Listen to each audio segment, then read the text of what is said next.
On to Luminex, the sister company of Lumina Gold. So we spun this out in 2018, and this was the rest of the exploration projects in Ecuador. So it's a fairly massive land package. Today it's sitting around a $35 million market cap. It has one large gold asset in it, and a big portfolio of greenfield projects that I'll walk you through today. So the main assets in Luminex are the Condor Gold Project. So right now there's about 6.5 million ounces of gold there. That's split roughly between the north and the central Condor areas, about 50-50. So in the north there's an epithermal area. In the center of the property there's a porphyry area. We did a PEA on the northern portion, so about 3 million ounces of gold back in 2021 to show that the new underground discovery we had and the open pits could work together. So that was about a $400 million NPV at $1,600 gold. Since then, we've discovered an area called Cuyas West, and we've been drilling that off over the last year, and it's been quite successful. I'll show you some of those results here in a minute. The idea right now is really to drill off this second underground area, look to update a resource, and then look to bring that into a new PEA to show that it's going to be, a higher IRR project. Obviously, we all know grade is good when you have it, so we're on to a higher grade area at the project, and we think that'll really improve the economics. On the copper partnership side, we have a partnership with Anglo American. It's a little complicated to explain right now, but they were in an earn-in structure, spending $57 million to earn 60% on that project. They announced withdrawing in August, and then we announced that we're negotiating new terms for an earn-in in September. So we would hopefully have news out on that here in November, announcing that they're back in the earn-in and announcing the new terms at that point in time. So we do expect them to continue work in 2024, and we do expect them to continue on with the project. Also, we have a partnership with the Japanese JOGMEC on our Arcadius project. They drilled about 1,500 meters this year at that project. They're down in the field actually as I'm speaking today, looking at what the 2024 plans will look like and reviewing all the core from this year's program. So those are our two partnerships right now. We're obviously constantly in talks on the other properties. In the past we've had BHP in, we've had First Quantum in. So these are very prospective properties that we continue to look at partnerships on. So as I mentioned, the cap structure, about a $35 million market cap today. The Lumina Group, Ross and management hold about 24% of the company. And then we've got some large Ecuadorian shareholders at 14%, and institutions make up about 20% of the ownership of Luminex today. So some of you might have heard me say this before, but I'll reiterate it for those watching online. In Ecuador, we've seen a lot of positive developments recently. Mining is now the third largest export in the country. We've seen another election here with a pro-mining government, continuing, albeit a different president, but still pro-mining in our view. So Lasso was very good. We think Noboa will continue those trends and keep developing mining in Ecuador. The two producing mines, Mirador and Fruta del Norte, have expanded and are expanding. They'll continue to drive more revenue.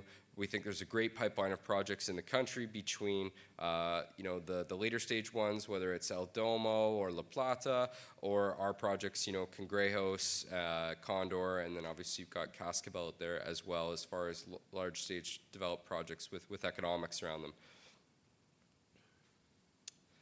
So where we are in Ecuador here, most of our properties are in the southeast and along the Peruvian border. There is this large land package with Anglo next to Adventus's properties there. So it's Pegasus A, Pegasus B. It's 67,000 hectares. I know it's hard to kind of conceptualize that, but to give you an idea, Condor is 10,000 hectares where we have 6.5 million ounces. Cangrejos is 6,000 hectares where we have 20 million ounces. So when Anglo took this on, it was really looking for multiple deposits in a district scale. And they've done a lot of work there since 2018. And as I said, we're hopeful they continue next year. So I'm going to zoom in now on the southeast. So just kind of going top to bottom to help people out. We think this is the best trend in Ecuador as far as mineralization goes. You've got Warrants at the top here. Tarqui, we own 100% of. BHP spent $15 million drilling our property there. The best hit was 230 meters of 0.32% copper from surface. They drilled on kind of kilometer-and-a-half centers to see if it was BHP scale. Once they kind of determined it wasn't, a monster, they returned it to us. Definitely more work needs to be done there. Kimi is also copper porphyry targets right by Mirador, and the green there is Newcrest, or I guess now Newmont, and Lundine's joint venture. Mirador is producing, Fruta is obviously producing. That's contiguous with our Condor deposit, and then we've got Cascas and Orchidius just to the south there, and Orchidius is where we have the Japanese partnership.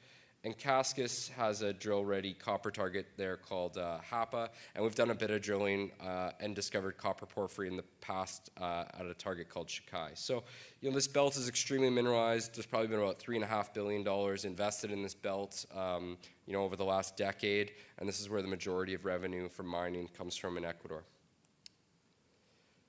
So just the Condor project, it's obviously, as a number of speakers have alluded to, it's a tough market. I mean, when we picked this up, it had $40 million US spent on it in drilling. We've raised a substantial amount of capital to advance it as well. So obviously, trading a $35 million market cap today is a bit frustrating. But I think, from an investor perspective, as you're probably seeing a lot of, there's a lot of opportunities to pick up these undervalued assets where a lot of money and de-risking has occurred. So just kind of looking at the property and the segments. So in the north, you've got the 3 open pits there and an area called Camp, which is an underground area. So Camp we discovered several years ago. It's about 6 million tons at 3.5 grams per ton. It's physically right under the camp that's on a knoll. So as far as driving underground access into it, it's very easy from that perspective. Not a lot of development costs to get at that deposit. And then we looked at bringing the pits in as well to that PEA. I'll show you, but Cuyas West is just kind of right next to the Cuyas pit, and that's the area we've been drilling recently. And then in the center of the property, you've got Santa Barbara, which is about a 0.5, 0.6 gram per ton gold at about 0.1% copper porphyry deposit. We've got a fairly large resource on that. And then El Hito, which is right on the Peruvian border, lots of copper porphyry hits there. Not gold, but copper moly. So the center of Condor is really a porphyry-rich area. So why does finding a second underground deposit matter? If you look at the PEA that we did in 2021, you'll see that about 10% of the feed for the first 7 years came from Camp, and then about a third of the production came from Camp. So obviously that's a function of grade. That's really why we were focused on this Cuyas West area and bringing in, either a higher percentage of underground feed or looking at underground only. So really looking at optimizing the mine and coming up with a higher IRR for the project. So Cuyas West, these are the results we've been putting out this year. We've put out 31 drill holes. These are the best drill results that have ever been found on the property. You could see the highlight holes were kind of 5 meters of 30 grams per ton, 3 meters of 40 grams per ton. But, lots of low teens mineralization over reasonable widths that could be mined using conventional underground mining methods. And these are adjacent, to an existing open pit resource. So, frankly, we were a little disappointed the market didn't react stronger to these hits because, as I said, they are the best grades that have been found on the property so far. And we think this will add, a material amount of resources to the project when we update the resource next year. So this is just a long section to give you an idea of what we've achieved and accomplished this year. We've drilled off basically kind of 450 meters of strike by about 300 meters of depth. That would be at a sufficient spacing to bring it into a resource and inferred right now. You kind of see from 300 meters to 500 meters, we don't have the same drill density, but we did hit with some deeper holes to test the extent of it. So we do plan to infill that as well going forward, and that'll bring in additional ounces because we obviously think the mineralization continues down from that 300 to 500 meter level there. This is just to give you a sense of scale. This is the same long section, but we've put the camp underground mine plan over it so that you get a sense kind of volumetrically how much we've drilled off. Camp was 650,000 ounces in the PEA, so you can kind of do a little bit of an eyeball there and take a stab at what you think we've drilled off at Cuyas West. So the other interesting thing at Cuyas West is, as if you bear with me here and look at the open pit resource, we were drilling across that to hit this high-grade Cuyas West structure that's right next to it. As we were coming across the top of what we now think is a breccia pipe, we're getting some pretty great results, 165 meters and 1.6 grams per ton, lots of long intercepts of very good mineralization in an open pit context. One thing we want to do next year is position a pad on top here and drill straight down the breccia pipe and see, how deep does the mineralization go? Does the grade improve at depth? And then the last kind of the holy grail, but we don't know if it's there. In some deeper holes at camp, we've seen porphyry fragments come up with the core. So we obviously think there's a feeder porphyry system underneath both camp and Cuyas West, and you might be able to test that with a deeper hole down this breccia pipe. Lastly, kind of in this area, we did do an extra 7 holes at camp. So when we update the resource, and those were all very positive holes, improvements over the previous grade and filling in some areas of the block model that were kind of had holes in them when our mine planners looked at it. So these 7 holes were recommended by the mine planners we use, and we think this will add ounces to camp as well when we update the resource. So not only are you getting kind of all incremental ounces at Cuyas West, we do expect to add to the underground resource at camp. So this is just a snapshot of the old PEA, and really, I think what we demonstrated with this is the project can deliver scale if that's what you choose to do. It's 190,000 ounces a year of production over 12 years. I think right now we're working on taking it a little bit the other way, making it a bit smaller production profile, but higher grade and higher IRR. As you can see here, the CapEx for a 25,000 ton per day facility was $600 million. And, that's obviously a lot of capital in this market. We appreciate, a lot of people are looking more in the $300-400 million project range when they're looking to build these type of projects. So that's what we're working on now. But, I would point out that in a $2,000 gold price environment, you look at how that shifts, it is a pretty interesting project, and there is a lot of value here. So just lastly on Anglo, as I said, we're working to get them back in the earn-in. We do expect a positive outcome on that. Pegasus A is where they had drilled 1,800 meters this year. We do expect them to move a bit south of that target and continue drilling next year, assuming we're successful in getting them back into the earn-in here.